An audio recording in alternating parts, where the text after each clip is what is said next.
إن الحمد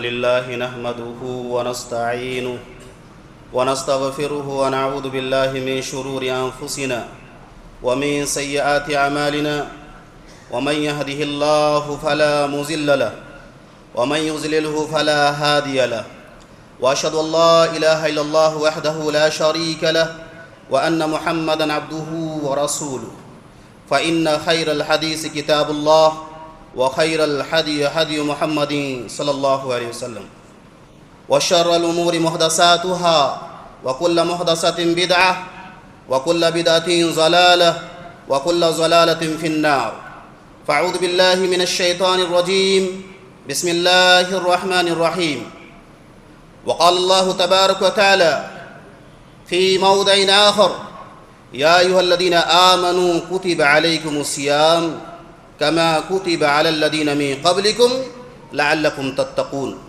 وقال النبي صلى الله عليه وسلم من قام رمضان ایمانا واحتسابا غفر له ما تقدم من ذنبه۔ حاضرین جمعہ، بزرگان محترم، نوجوانان اسلام اور میری پردہ نشین خواتین امت اسلامیہ، ہر قسم کی تعریف اس اللہ رب العالمین کے لیے ہے جو ہمارا خالق، مالک اور پالنہار ہے۔ درود و سلام کی بارشیں ہوں تمام نبیوں پر، بالخصوص ہمارے نبی خاتم النبیین سید المرسلین اور رحمت للعالمین کی ذات اقدس پر، اللہم صلی علیہم وبارک علیہ۔ اللہ رب العالمین کی توفیق سے آج میں آپ کے سامنے جس عنوان کے تحت کچھ باتیں عرض کروں گا وہ رمضان المبارک کی اہمیت اور فضیلت ہوگی انشاءاللہ۔ میرے عزیزو، اللہ رب العالمین کا بہت بڑا احسان اور بے پایا فضل و کرم ہے کہ انہوں نے دوبارہ ہمیں 2026 کی رمضان المبارک ہمیں نصیب فرمایا۔ یہ اللہ رب العالمین کا بہت بڑا کرم، بہت بڑا انعام و اکرام ہے۔ کیوں؟ یقیناً اللہ رب العالمین جن سے محبت کرتا ہے، اللہ رب العالمین انہیں اپنے انعام و اکرام سے نوازتا ہے۔ میرے عزیزو، باتیں آپ دیکھیں کہ کتنے احباب پچھلے رمضان میں ہمارے ساتھ تھے، کتنے رشتہ دار ہمارے ساتھ تھے، لیکن انہیں نصیب نہ ہو سکا۔ اور اللہ رب العالمین نے اگر 2026 کا یہ رمضان المبارک ہمیں نصیب فرمایا ہے تو اس بات کی دلیل ہے کہ اللہ رب العالمین ہم سے محبت کرتا ہے۔ اللہ جن سے محبت کرتا ہے اللہ رب العالمین انہیں بے شمار نوازتا ہے۔ اللہ رب العالمین کے کوٹے میں کسی چیز کا خالی نہیں۔ اللہ رب العالمین نے کہا وَيَهَبُ لِمَن يَشَاءُ، اللہ جسے چاہتا ہے نوازتا ہے۔ اس بات کی دلیل ہے رب آپ سے محبت کرتا ہے، اور اگر رب آپ کو یہاں تک لایا ہے تو اب آپ کے اوپر ذمہ داری ہے کہ آپ ان کو کس طریقے سے نبھاتے ہیں۔ اس انعام و اکرام کی آپ اتنی زیادہ اہمیت اور فضیلت کو جانتے ہوئے انہیں اپنی زندگی میں اپلائی کرتے ہیں، یہ آپ کے اوپر ہے۔ میرے پیارے دوستو، آپ دیکھیں صحابہ کرام کی زندگی کو، اسلاف کی زندگی کو دیکھیں کہ وہ کس طریقے سے رمضان المبارک کے بارے میں دعائیں کرتے تھے اور کہتے تھے اللہم بارک لنا فی شعبان وبلغنا رمضان۔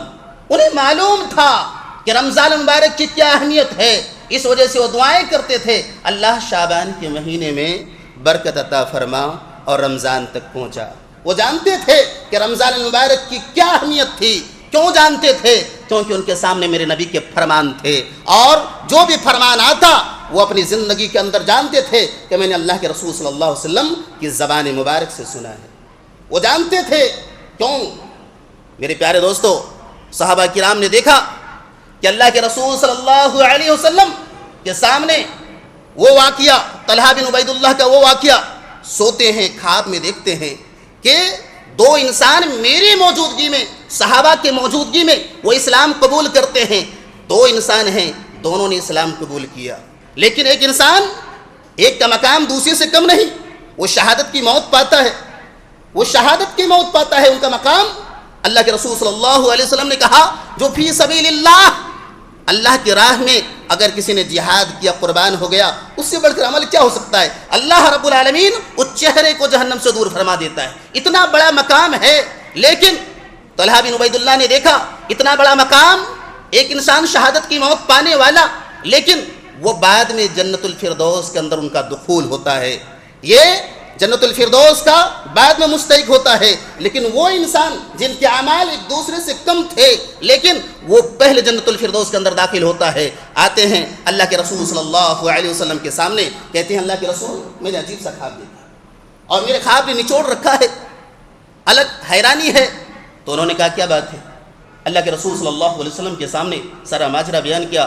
اللہ کے رسول صلی اللہ علیہ وسلم کی زبان سے نکلا کہ طلحہ الیس قد مکث ھذا بعدہ سنہ، اے طلحہ بن عبید اللہ کیا تو نے نہیں دیکھا کہ اس کے بعد 1 سال ان سے زندہ رہا؟ اللہ رب العالمین نے زندگی نوازی انہیں، لیکن فأدرک رمضان فصامہ وصلی کذا وکذا. اللہ کے رسول صلی اللہ علیہ وسلم نے کہا اس کے بیچ میں انہوں نے رمضان المبارک کا مہینہ پایا اور انہوں نے روزے رکھے ان کے، اور روزہ رکھنے کے بعد انہوں نے نوافل، سنن، واجبات، التہجد و قیام اللیل کی انہوں نے اہتمام کیا. کذا و کذا، اللہ کے رسول صلی اللہ علیہ وسلم نے نماز کی توضیح کی اور کہا صلی و کذا و کذا. ایک ہی نماز کو انہوں نے پابند نہیں کیا، انہوں نے نوافل، واجبات، سنن، تمام چیزوں کا اہتمام کیا. اور کیا ہوا؟ اے طلحہ سن لے، اگر تو نے یہ مسئلہ بیان کرنے کو آیا ہے تو تو سن لے. فَعَبَدُوا بَيْنَهُمَا بَيْنَ السَّمَاءِ وَالْأَرْضِ، ان کے درمیان اور ان کے درمیان وہی دوری ہے جو آسمان و زمین کی دوری ہے. جو آسمان و زمین کے اندر جو ڈسٹینس ہے یہی دوری ہے. اتنا مقام اس رمضان کی وجہ سے انہیں حاصل ہوا. کیا معلوم چلا کہ اللہ رب العالمین نے اگر خوش نصیب بندوں میں ہمارا شمار کیا ہے تو یقیناً کچھ تو بات ہے. اور یقیناً جو انسان اس رمضان المبارک کی اہمیت کو ان کو سامنے رکھتے ہوئے ان کا اہتمام کیا تو اللہ رب العالمین ان کا مقام وہی کرے گا جو بین السماء والارض، جو آسمان و زمین کے اندر دوری ہے. ان کا مقام وہی بڑھائے گا جو طلحہ بن عبید اللہ کے سامنے 2 واقعہ سامنے آئے تھے. میرے پیارے دوستو، یہ رمضان المبارک کی ایک اہمیت ہے جو میں نے آپ کے سامنے رکھا.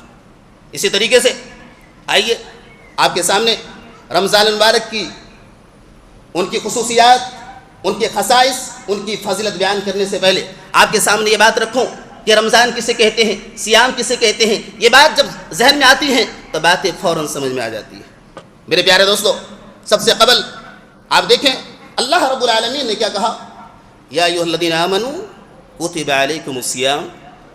اے لوگو، اے ایمان والو، اے اللہ کے لاڈلو، تم پر روزے فرض کیے گئے.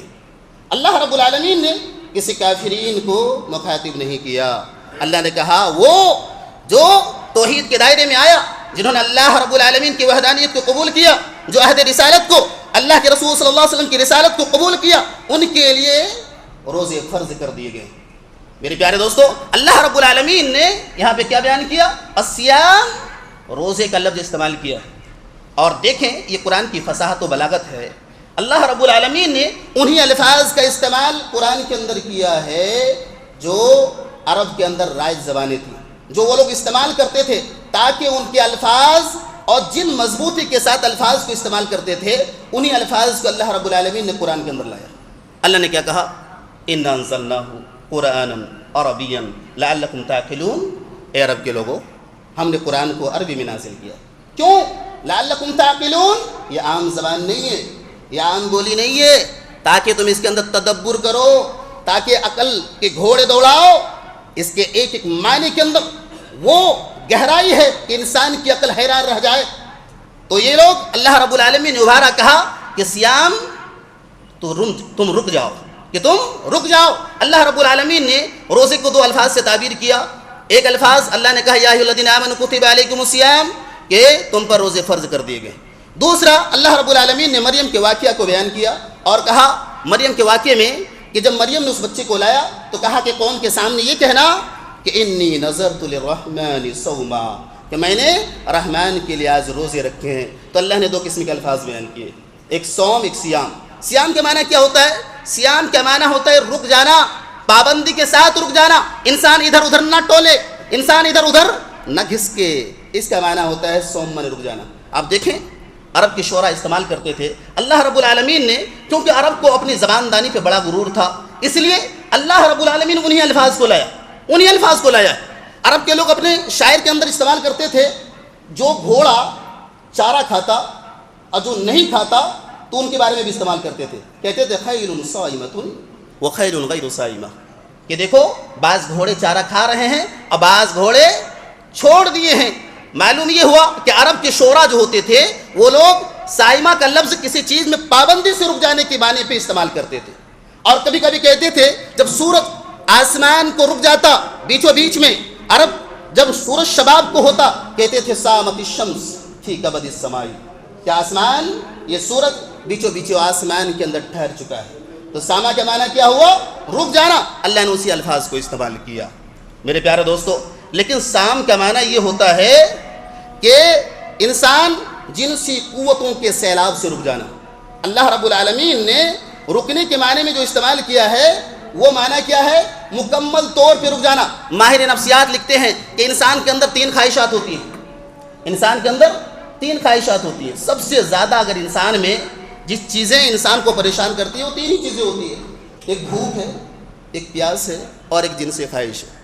اگر انسان ان تینوں چیزوں پہ کنٹرول کرنا سیکھ لے تو باقی چیزوں پر آسانی قابو پانا یا کنٹرول کرنا آسان ہو جاتا ہے۔ یہ 3 چیزیں ہیں جو ماہر نفسیات لکھتے ہیں، اور جو انسان سائنس کے اسٹوڈنٹ ہیں وہ جانتے ہیں کہ اگر کوئی انسان کوئی بھی کام 3 ہفتہ تک کر لے تو اس کے اندر اس کی عادت پڑ جاتی ہے، عادت پڑ جاتی ہے اگر 3 ہفتہ کوئی کام اس چیز کو کرے۔ اللہ رب العالمین نے اسی چیز کو جب ماہر نفسیات نے سائیکولوجسٹ نے اس چیز پر تحقیق کی کہ کیا بات ہے، اللہ نے 1 مہینے کی کیوں اللہ رب العالمین نے حد بندی لگائی، 1 مہینے کے روزے کے اندر کیا لیمیٹیشن ہے؟ شہر رمضان الذی انزل فیہ القرآن، اللہ رب العالمین نے رمضان کے مہینے میں اس قرآن کو نازل فرمایا۔ اللہ نے شہر کا لفظ استعمال کیا ہے، اور آپ دیکھیں کہ رمضان المبارک کے جو روزے ہیں وہ 3 ہفتے ہیں، 3 ہفتہ ہے اور 2 دن بچتا ہے۔ اگر کوئی انسان اس کے اندر پابند ہو جائے، صحیح سے عمل کرے تو یقیناً اس کے اندر اچھی عادتیں اور خصلتیں آ جائیں گی، جو اللہ رب العالمین نے 1 مہینے کا وقفہ رکھا ہے، جو ماہر نفسیات نے سائیکولوجسٹ نے اس چیز پر تحقیق کی۔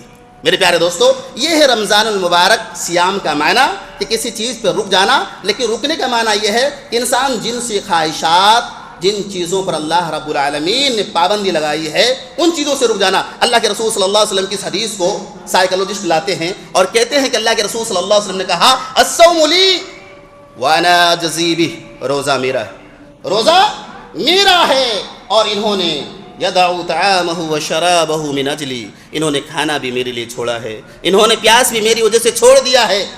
پتہ یہ چلا کہ کسی چیز سے رک جانا، کھانا اور پینا سے رک جانا، اور ان کی جو شرائط ہیں ان تمام چیزوں سے رک جانے کا نام روزہ ہے۔ امام ابن عثیمین رحمہ اللہ روزے کی تعریف کرتے ہیں، کہتے ہیں روزے کی کیا تعریف ہے، اور من وعن قرآن کی آیات کو سامنے رکھتے انہوں نے تعریف کی ہے۔ کہتے ہیں ابن عثیمین رحمہ اللہ التعبد للہ تعالی بالامساک عن المفطرات من طلوع الفجر الثانی الى غروب الشمس، کہ ایک انسان خالص اللہ رب العالمین کے لیے رک جائے، خالص، اس کے اندر کوئی اور کی نیت نہ ہو، ایک انسان دکھاوے کے لیے نہ روزہ رکھے، انسان ریاکاری نہ کرے۔ اللہ کے رسول صلی اللہ علیہ وسلم کہ اس بات کو لایا کہ اللہ رب العالمین کے نیک بندے جب بھی کوئی عبادت کرتے ہیں تو صرف اللہ رب العالمین کی للہیت اور خلوصیت ہوتی ہے۔ تو انسان کیا کرے؟ تعبد للہ تعالی، ایک انسان خالص اللہ رب العالمین کے لیے بالامساک عن المفطرات، انسان رک جائے کھانے پینے سے۔ کب تک رکنا ہے؟ من طلوع الفجر الثانی الى غروب الشمس، ایک انسان طلوع فجر صادق سے لے کر سورج کے طلوع ہونے تک رک جائے، یہی اس کا نام ہے روزہ۔ میرے پیارے دوستو، کیا وجہ ہے کہ اللہ رب العالمین نے ایک حد بندی لگائی؟ کیا وجہ ہے؟ اللہ رب العالمین نے کہا کہ اتموا الصیام الی اللیل، کہ تم اپنے روزے کو پورا کرو۔ کب تک کرنا ہے؟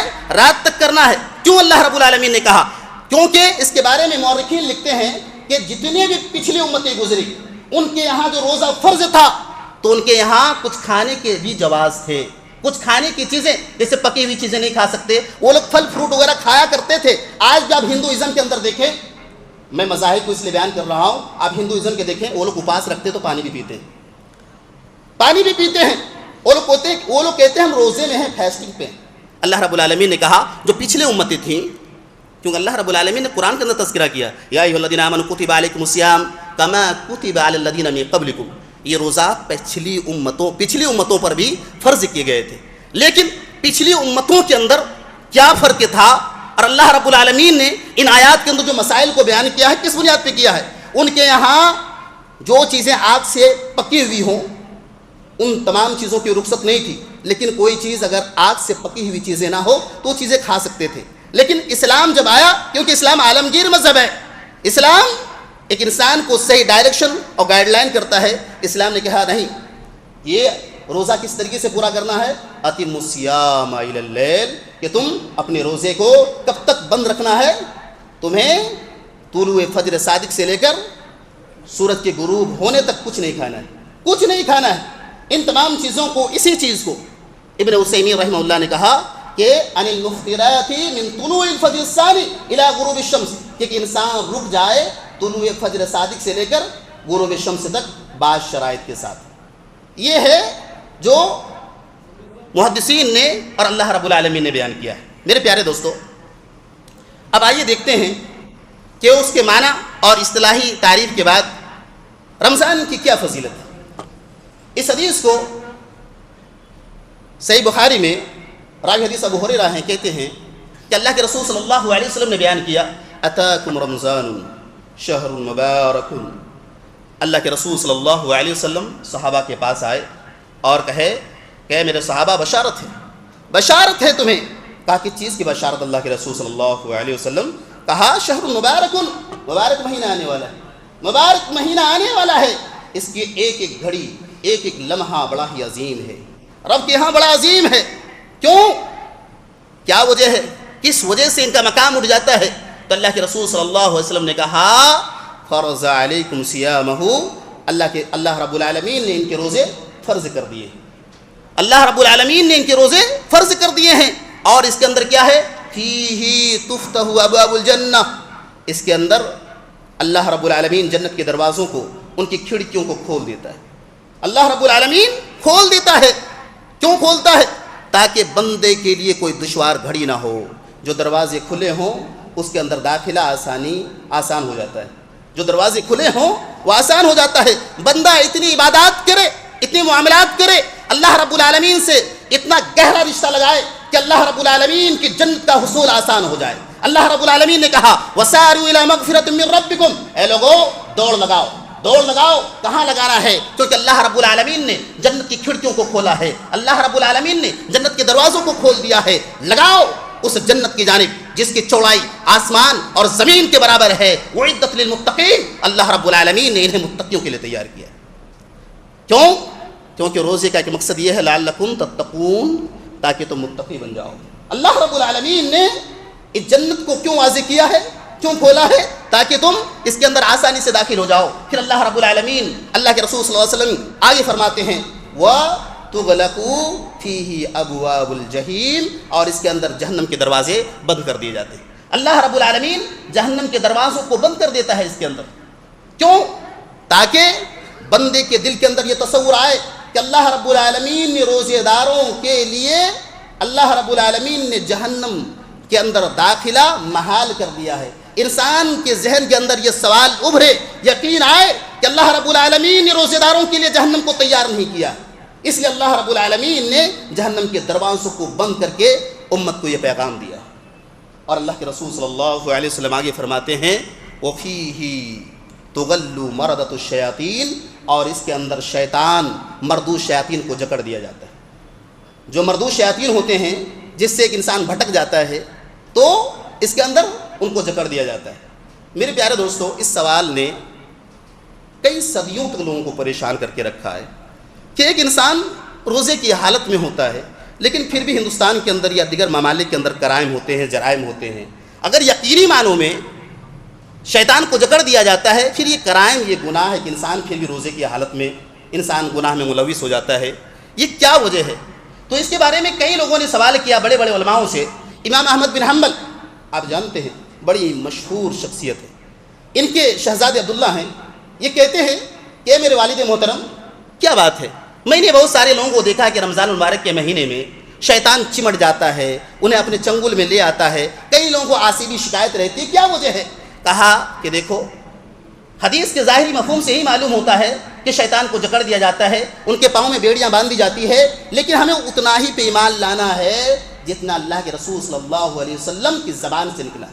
اگر ہم انکار کرتے ہیں ان تمام چیزوں کا تو ہم اللہ کے رسول صلی اللہ علیہ وسلم کی حدیث کا انکار کرتے ہیں۔ اور انہوں نے امام شافعی رحمۃ اللہ علیہ کو انہی سوالات کے جواب دیا جو اللہ رب العالمین کی کیفیت کے بارے میں سوال کیا گیا تھا۔ اسی طریقے سے مسجد حرام کے اندر شیخ ابن عثیمین رحمہ اللہ سے پوچھا گیا، انہی سوال کو دہرایا گیا کہ شیطان کو جکڑ دیا جاتا ہے پھر بھی ایک انسان شیطان کے چنگل میں آ جاتا ہے، کیا وجہ ہے؟ تو انہوں نے کہا تھا کہ دیکھیے انہوں نے آگے پیچھے تعویل نہیں کی اور اللہ کے رسول صلی اللہ علیہ وسلم کے انہی الفاظ کو دہرا دیا اور کہا کہ یقیناً اللہ کے رسول صلی اللہ علیہ وسلم کہ ان الفاظ سے معلوم یہ ہوتا ہے کہ شیطان کے پاؤں میں بیڑیاں باندھ دی جاتی ہے، خاص کر کے ان شیاطین کو جو شرکس ہوتے ہیں، جو انسان کو بہت زیادہ مجبور کرتے ہیں، ہمیں انہی چیز پہ ایمان لانا ہے۔ تو اس قسم کے دوسرے الفاظ یا دوسرے سوالات آپ کے ذہن میں ابھریں تو آپ اس کو انہی چیز پر کافی سمجھیں اور انہی چیز پر اللہ رب العالمین پہ ایمان لائیں۔ ہاں ایسا ہوتا ہے کہ شیطان کو جکڑ دیا جاتا ہے، لیکن کیا انسان کی عادتیں نہیں ہوتی؟ کیا انسان کا نفس لوامہ نہیں ہوتا جو انسان کو ہمیشہ برائیوں کی جانب انسان کو آمادہ کرتا ہے؟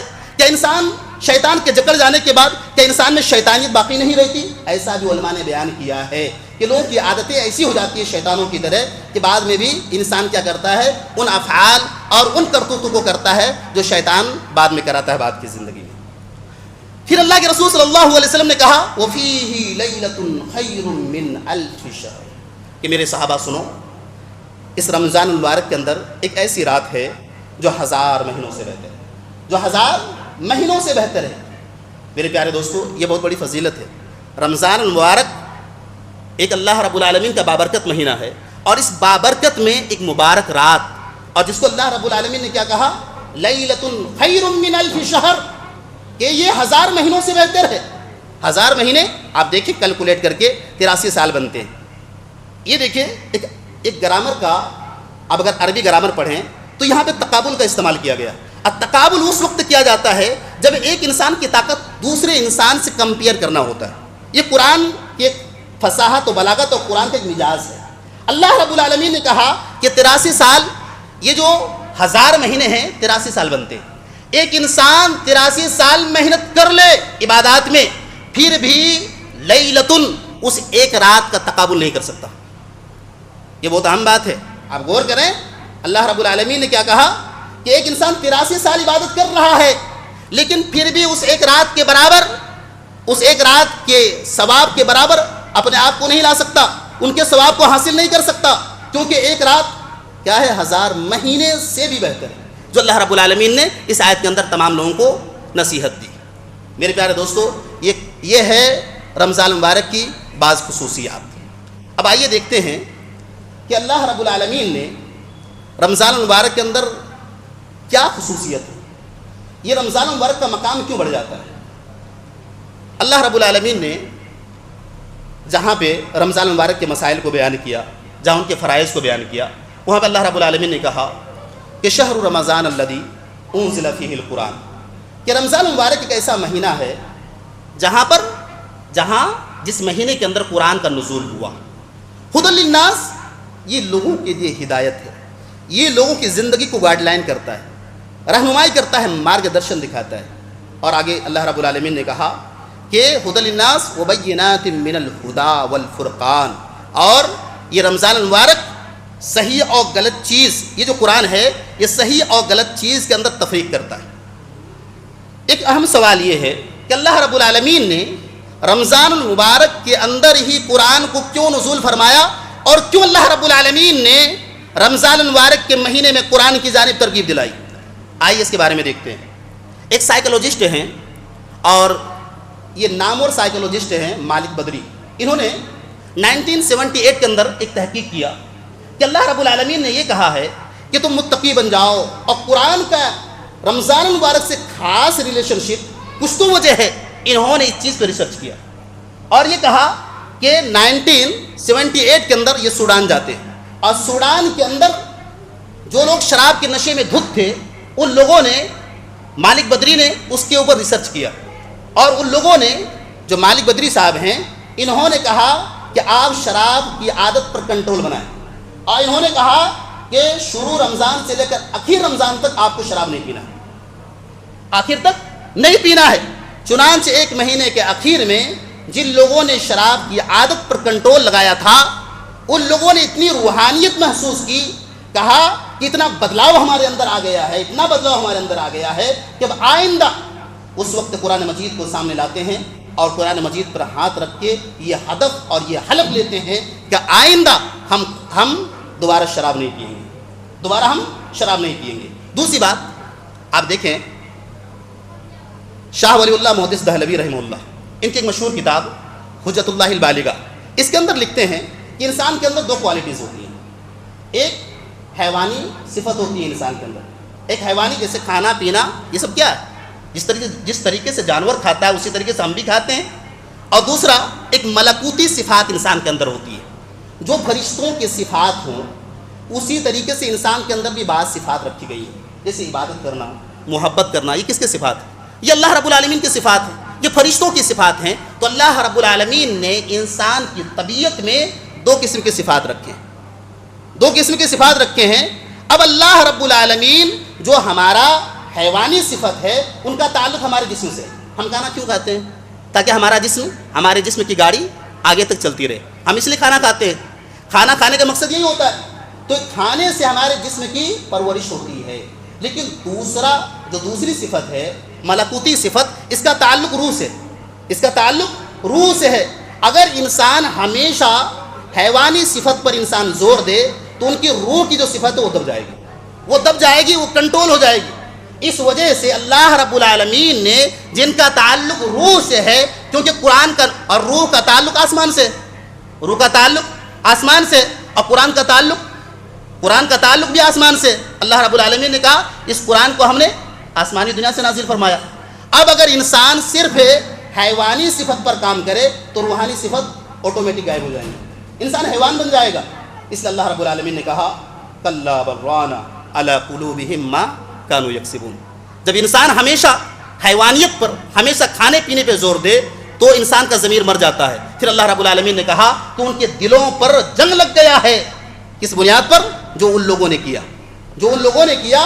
لیکن اگر انسان روح پہ کام کرنا شروع کر دے تو اللہ رب العالمین نے کیا کہا کہ کتاب انزلناہ الیک مبارک لیدبروا آیاتہ، کہ یہ قرآن ہے جن کا نازل میں نے آپ کی جانب کیا تاکہ یہ مبارک کتاب ہے تاکہ تم اس کے اندر تدبر کرو۔ اس وجہ سے اللہ رب العالمین نے رمضان مبارک کے مہینے کے اندر خاص تعلق اور خاص کر کے قرآن کی جانب رجحان دیا۔ میرے پیارے دوستوں، اب آئیے دیکھتے ہیں کہ رمضان المبارک کے اندر ہمیں کون سے اعمال کرنی چاہیے اور کیا چیزیں کرنی چاہیے تاکہ ہم رمضان المبارک کے جو برکات اور فیوز ہیں ان سے زیادہ ہم استفادہ کر سکیں۔ میرے پیارے دوستو، یہ رمضان المبارک ایک عظیم مہینہ ہے جس کو اللہ رب العالمین نے بیان کیا ہے۔ سب سے پہلی چیز کہ رمضان المبارک کے اندر آپ تراویح کا اہتمام کریں۔ اللہ کے رسول صلی اللہ علیہ وسلم نے کہا من قام رمضان ایمانا واحتسابا غفر له ما تقدم من ذنبه، جو انسان کھڑا ہوا کس نیت سے؟ ایمان و احتسابا، ایمان اور احتساب کے ساتھ، انسان سچی نیت کے ساتھ، یقین کامل کے ساتھ اللہ رب العالمین کے دربار میں آیا اور یہ نہ سمجھا کہ یہ بوجھ ہے، یہ نہ سمجھا کہ افطاری کے بعد شریر بھاری ہو جاتا ہے، اب کیوں ہم جائیں۔ اللہ کے رسول صلی اللہ علیہ وسلم نے ان الفاظ کو واضح کیا جو ایمان و احتساب کے ساتھ آئے، اللہ رب العالمین کے دہلیز پہ کھڑا ہو، اپنی پیشانی کو ٹیک دے۔ اللہ کے رسول صلی اللہ علیہ وسلم نے کہا کہ ایمان و احتسابا غفر له ما تقدم من ذنبی، اس کے پچھلے گناہ معاف کر دیے جاتے ہیں۔ میرے پیارے دوستو، کتنا بڑا آفر ہے، لیکن ہمارے اندر عادتیں یہ ہوتی ہیں کہ کچھ دن تک ہم خوب عبادت کیے، اس کے بعد ہم تعویلیں شروع کرتے ہیں کہ اللہ کے رسول صلی اللہ علیہ وسلم نے 3 دن تراویح کی نماز پڑھی ہے، اس کے بعد نہیں۔ وہ صحابہ جس کے بارے میں اللہ رب العالمین نے کہا والسابقون الاولون من المہاجرین والانصار، اس صحابہ کے بارے میں اللہ رب العالمین نے تشویر کشی کی اور کہا کہ سب سے پہلے اگر مکہ کی چوٹیوں سے اگر مدینے کی جانب ہجرت کیے وہ کون تھے مکہ کے وہ غربا انسان تھے جنہوں نے مدینے کی جانب ہجرت کی، جس کے بارے میں اللہ رب العالمین نے کہا تتجافى جنوبهم عن المضاجع يدعون ربهم خوفا وطمعا، وہ صحابہ جن کے بستر، جس کے نرم گداز بستر الگ رہتے ہیں، اللہ رب العالمین سے پکارتے ہیں، ان کے بارے میں ان صحابہ نے جماعت کے ساتھ پڑھی۔ اور ہم جیسے انسان، ہمارے اندر مکاریاں اور نہ جانے کتنی برائیاں، پھر بھی ہم اس کے اندر تعویلیں شروع کر دیتے ہیں۔ میرے پیارے دوستو، آج کا دور فتنے کا دور ہے، انسان ہزاروں گناہ، خاص کر کے موبائلوں کے ذریعے انسان کے جتنے گناہ سرزد ہوتے ہیں، اس رمضان کے اندر تعویل نہ کریں، بلکہ آئیں اللہ رب العالمین کے سامنے اپنی پیشانی کو ٹیکیں، اللہ رب العالمین سے بھیک مانگیں، اور سامنے اس حدیث کو سامنے رکھیں کہ اللہ کے رسول صلی اللہ علیہ وسلم نے کہا تھا ممبر رسول ہے۔ اللہ کے رسول صلی اللہ علیہ وسلم پہلے زینے کے اندر اپنے قدم مبارک کو رکھتے ہیں، آمین کہتے ہیں، پھر دوسری سیڑھی کے اندر اپنے قدم کو رکھتے ہیں، آمین کہتے ہیں، پھر تیسری سیڑھی کے اندر اپنے قدم کو رکھتے ہیں، آمین کہتے ہیں۔ صحابہ نے کہا اللہ کے رسول معمول کے خلاف تھا، کیا وجہ ہے کہ آج آپ نے آمین آمین کی صدائیں بلند کری؟ میرے رسول نے کہا کہ جبریل امین آئے تھے اور انہوں نے بد دعا کری ہے، کس کے لیے؟ من ادرک رمضان فلم یغفر لہ، جس شخص نے رمضان المبارک کو پایا اور اپنے آپ کو بخشوا نہ سکا، اپنے آپ کو معافی نہ منگوا سکا، اپنی پیشانی کو ٹکا نہ سکا، ان سے بدبخت کون ہے؟ میرے پیارے دوستو، تعویلیں نہیں، آئیں اللہ رب العالمین کے دربار میں آئیں، مانگیں۔ اللہ رب العالمین اس مہینے کے اندر 2 رمضانوں کے مسائل کو بیان کیا، 2 رمضان کے مسائل کو بیان کیا اور کہا کہ اس مہینے کے اندر اللہ رب العالمین سے مانگنا ہے، تمہیں پکارنا ہے، اپنے گناہوں کے بوجھ کو سامنے رکھنا ہے اور اللہ رب العالمین سے فریادیں کرنی ہے۔ اللہ رب العالمین نے کہا وَإِذَا سَأَلَكَ عِبَادِي عَنِّي فَإِنِّي قَرِيبٌ، اگر یہ کہے کہ اگر میرا بندہ میرے تعلق سے پوچھے تو کہو کہ میں ان سے قریب ہوں، اور جب مانگنے والا مجھ سے مانگتا ہے تو کہو کہ اللہ رب العالمین کی پکار کو سنتا ہے۔ اللہ رب العالمین نے رمضان کے کچھ مسائل ادھر بیان کیے اور کچھ مسائل ادھر بیان کیے، اور بیچوں بیچ اللہ رب العالمین نے دعا کی اہمیت کو واضح کیا کہ انسان رمضان المبارک کے اندر زیادہ سے زیادہ دعاؤں کا اہتمام کریں، اللہ رب العالمین سے اپنے گناہوں کی بھیک مانگے، سجدے میں جائے۔ اقرب ما یکون العبد من ربہ وہو ساجد، اللہ رب العالمین سے سب سے زیادہ انسان قریب کب ہوتا ہے؟ جب وہ سجدے میں آتا ہے۔ اپنی آنکھوں کے آنسو چھلکائیں، اپنے دل کو رکھیں، اپنے آپ کے جسم کو ٹٹولیں، محاسبہ کریں اور اللہ رب العالمین سے جو مانگنا ہے مانگتے رہیں۔ میرے پیارے دوستو، یہ گھڑیاں بار بار نہیں آتی زندگی کے اندر، بار بار نہیں آتی، اس وجہ سے آپ کو کیا کرنا ہے؟ اللہ رب العالمین سے مانگنا ہے۔ اسی طریقے سے کچھ اہم باتیں یہ ہیں کہ اس مہینے کے اندر آپ زیادہ سے زیادہ قرآن کا بھی آپ تلاوت کریں۔ قرآن کی تلاوت جتنا زیادہ آپ کریں گے، اللہ رب العالمین اس مہینے کے اندر، کیونکہ نیکیوں کا جو لیول ہے وہ بہت اونچا چلا جاتا ہے۔ اللہ رب العالمین اس کی تعین نہیں کی کہ کتنا ملے گا، کیسے ملے گا، کیونکہ اللہ رب العالمین نے کہا الصوم لی وانا اجزی بہ، روزہ میرے لیے ہے اور میں بندوں کی نیتوں کے بقدر اس کے اعمال کے اندر ان کے نیکوں کا اضافہ کروں گا۔ اللہ رب العالمین آپ کو بے شمار دے گا، کیونکہ اللہ رب العالمین کے قرآن کا تعلق اس رمضان سے بہت گہرا ہے۔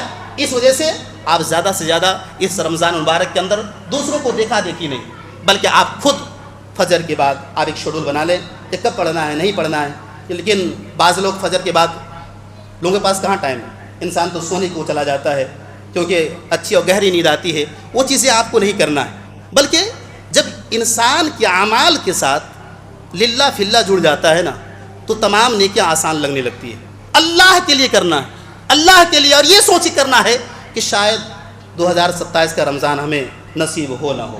اس لیے انسان قرآن کو بار بار پڑھے، ان کے معنی مفاہیم پر غور کرے۔ اللہ نے کہا کتاب انزلناہ الیک مبارک لیدبروا آیاتہ ولیتذکر اولو الالباب، اے لوگو قرآن کو میں نے نازل کیا ہے، یہ مبارک کتاب ہے تاکہ تم اس کے اندر تدبر کرو، تفکر کرو، اس کے معنی پہ غور کرو، اس کے مفاہیم پہ غور کرو۔ اور یقیناً اللہ رب العالمین نے تعریف کی جو سمجھدار ہیں، جو اہل فکر ہیں، جن کو اللہ رب العالمین نے ان کی کھوپڑیوں کے اندر کچھ شعور رکھا ہے، وہ یقیناً قرآن مجید کی تلاوت کرتے ہیں، اللہ رب العالمین سے اپنا رشتہ لگاتے ہیں، کیونکہ قرآن کل قیامت کے دن آپ کے حق میں شافع بنے گا، سفارش کرے گا، اس لیے آپ یہ سوچ کر کریں۔ میرے پیارے دوستو، اسی وجہ سے ایک اور کام یہ ہے کہ رمضان المبارک کے مسائل کی آپ جانکاری لیں۔ مسائل اور لا علمی کی بنیاد پر بہت سارے ایسے امور ہم کر ڈالتے ہیں، اس وجہ سے ضروری یہ ہے کہ رمضان المبارک کے مسائل کو آپ جانیں، کیونکہ رمضان المبارک یہ ایسا مہینہ ہے جو انسان کی زندگی میں بار بار نہیں آتا۔ امام احمد بن حنبل کہا کرتے تھے، من لا یعرف الشر یوشک ان یقع فیہ، جو انسان شر کو نہیں جانتا، جو انسان صحیح اور غلط چیز کی تمیز نہیں جانتا، یقیناً اس کے اندر وہ پڑ سکتا ہے۔ جب انسان نہیں جانے گا کہ ہمیں اگر کوئی انسان بیمار ہے تو ان کے روزوں کا کیا مسائل ہے، اسی طریقے سے کوئی انسان سفر میں ہے تو ان کے بارے میں کیا ہے، اسی طریقے سے اللہ رب العالمین نے کچھ مسائل کو بیان کیا، او کان سفر او کان مریضا او علی سفر فعدۃ من ایام اخر، جو انسان حالت سفر میں ہو یا بیمار ہو اپنے روزوں کو وہ بعد میں پورا کر لے۔ یہ اللہ رب العالمین نے مسائل بیان کیا۔ اسی طریقے سے اللہ رب العالمین نے کہا احل لکم لیلۃ الصیام الرفث الی نسائکم، کہ تمہارے لیے اپنی بیوی سے ملنا رمضان کی راتوں میں جائز ہے۔ اب ایک انسان نہیں جانتا ہے، مسائل کو نہیں جانتا، وہ کیا کرے گا؟ وہ تو یہی سوچے گا کہ جس طریقے سے دن کے اندر جائز نہیں، رات میں بھی جائز نہیں، ایسے ہیں بعض لوگ۔ لیکن دور جدید کی جنریشن الحمدللہ پڑھی لکھی اور ایجوکیٹڈ پرسن ہے، ہر انسان پڑھا لکھا ہے، ہر انسان کی موبائل کے اندر بہت ساری چیزوں کی جانکاری ہے، ان تمام چیزوں سے اپنے علم کے اندر اضافہ کرتے ہیں۔ اس وجہ سے ضروری اس بات کا ہے کہ آپ زیادہ سے زیادہ مسائل کی جانکاری لیں تاکہ آپ کا رمضان خراب نہ ہو، تاکہ تمام مسائل آپ جانیں۔ میرے پیارے دوستو، ایک اہم چیز یہ ہے کہ رمضان المبارک کا یہ جو مہینہ ہے اس کے اندر آپ زیادہ سے زیادہ نیکیوں کے کاموں میں حصہ لیں۔ اللہ رب العالمین، کیونکہ یہ مہینہ اللہ کے رسول صلی اللہ علیہ وسلم کے عمل کو دیکھے، جب رمضان المبارک کا مہینہ آتا تو عائشہ رضی اللہ تعالی عنہ کہتی ہیں کہ میرے رسول جتنا رمضان المبارک کے اندر اجتہاد کرتے تھے، جہود کا معنی کیا ہوتا ہے؟ اللہ کے رسول صلی اللہ علیہ وسلم کے بارے میں عائشہ نے کہا اجتہاد کرتے تھے۔ اجتہاد کا معنی ہوتا ہے کسی چیز کو حاصل کرنے کے لیے خود کو مٹا دینا، خود کو مٹا دینا، جان اور سانس باقی نہ رہے۔ عائشہ نے کہا، عائشہ رضی اللہ تعالیٰ عنہ نے، کہ میرے رسول اتنا زیادہ اجتہاد کرتے تھے کہ کسی اور مہینے میں نہ کرتے۔ آپ زیادہ سے زیادہ صدقات، اللہ کے رسول صلی اللہ علیہ وسلم سب سے زیادہ کیا کرتے تھے؟ فیاضی کا ثبوت دیتے، سب سے زیادہ جیسے اس عمل کے اندر، اس مہینے کے اندر آپ زیادہ سے زیادہ روزے داروں کو آپ کھلائیں پلائیں۔ اللہ کے رسول صلی اللہ علیہ وسلم نے کہا جس شخص نے کسی روزے دار کو افطاری کرایا تو اللہ رب العالمین اس کے اجر میں سے کسی چیز کو کمی نہیں کرتا، بلکہ ان کے برابر ان کے اعمال کے اندر ثواب ڈال دیتا ہے۔ اس لیے آپ زیادہ سے زیادہ اس مہینے کے اندر آپ زیادہ سے زیادہ نیکیوں کے کاموں میں آپ سبقت کریں، یقیناً اللہ رب العالمین آپ کے اس اعمال کو قبول فرمائے گا۔ دوسری اہم بات یہ ہے کہ تراویح کے تعلق سے، کہ تراویح کی جو نماز ہوتی ہے اللہ کے رسول صلی اللہ علیہ وسلم کس طریقے سے ادا کرتے تھے۔ اللہ کے رسول صلی اللہ علیہ وسلم، ام عائشہ رضی اللہ تعالیٰ عنہ کہتی ہیں کہ چاہے رمضان ہو یا غیر رمضان، آپ صلی اللہ علیہ وسلم 11 رکعات سے زیادہ ادا نہیں کرتے تھے، 11 رکعات سے زیادہ ادا نہیں کرتے تھے۔ اور آپ قیام اللیل کہیں، تہجد کہیں یا تراویح کہیں، یہ تینوں ایک ہی نام ہیں۔ اور آخر میں آپ صلی اللہ علیہ وسلم کیا کرتے تھے؟ یا تو 2 رکعتوں پر سلام پھیرتے اور آخر میں ایک وتر کو ملاتے تھے، اور کبھی آپ صلی اللہ علیہ وسلم 2 رکعتوں پہ سلام پھیرتے اور آخر میں 3 رکعت کو ملاتے تھے، اور 3 رکعت آپ صلی اللہ علیہ وسلم کی اس طریقے سے نہیں ہوتی تھی جس طریقے سے مغرب کی نماز ہوتی ہے، کیونکہ 2 رکعتوں کے بعد ایک امام بیٹھتا ہے، آپ صلی اللہ علیہ وسلم نہیں بیٹھتے تھے۔ دوسری اہم بات، میں نے اس مسئلے کو اس وجہ سے چھیڑا کہ ایک انسان جس سے تراویح پڑھے تو یہاں پہ 2 چیزیں ادا کی جاتی ہیں، قنوت وتر اور قنوت نازلہ۔ قنوت نازلہ آپ صلی اللہ علیہ وسلم اس وقت پڑھا کرتے تھے جب کوئی مصیبتیں ہوں، اور یہ آپ صلی اللہ علیہ وسلم کی اور عام نمازوں میں ہوا کرتی تھی، جس طریقے سے مغرب کی نماز ہو، کبھی آپ نے عصر کی نماز میں بد دعائیں کی، جو غزوہ رجی کے اندر جن حفاظ کرام کو قتل کر دیا گیا تھا، آپ صلی اللہ علیہ وسلم نے 1 ماہ بد دعا کی تھی۔ اب اسلاف نے، جمہور محدثین نے یہ کہا ہے کہ اگر کوئی شخص قنوت وتر پڑھ رہا ہے تو وہ کیا کرے، وہ رکوع سے پہلے وہ کیا کرے، اس چیز کو، اس دعا کو پڑھے، اللہم اہدنی فیمن ہدیت۔ اور اس کے اندر ایک اہم چیز یہ ہے کہ ایک انسان اگر واحد کا لفظ جیسے دینی اور دینا، اگر کوئی انسان بہت ساری جماعت ہو تو اللہم اہدنا فیمن ہدیت کا استعمال کرتے ہیں، لیکن جمہور محدثین کے یہاں یہ ہے، اور تحقیق سے بات معلوم آتی ہے کہ اللہ کے رسول صلی اللہ علیہ وسلم کے زمانے میں بھی لوگوں نے آپ صلی اللہ علیہ وسلم کے پیچھے نماز پڑھی، لیکن آپ صلی اللہ علیہ وسلم کے زیادہ الفاظ واحد کے ساتھ ہی استعمال ہے۔ اس وجہ سے اگر واحد کا لفظ استعمال کر لیا جائے تو بہتر ہے بنسبت اس چیز کے جمع کے۔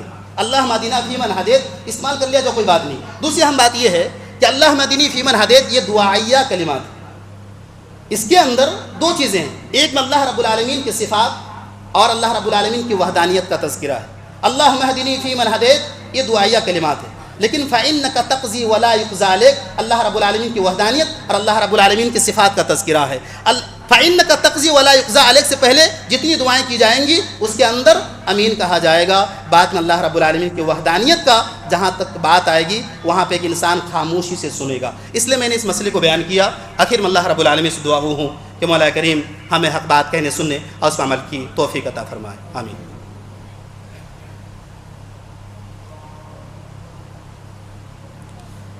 ان اللہ و ملائکتہ یصلون علی النبی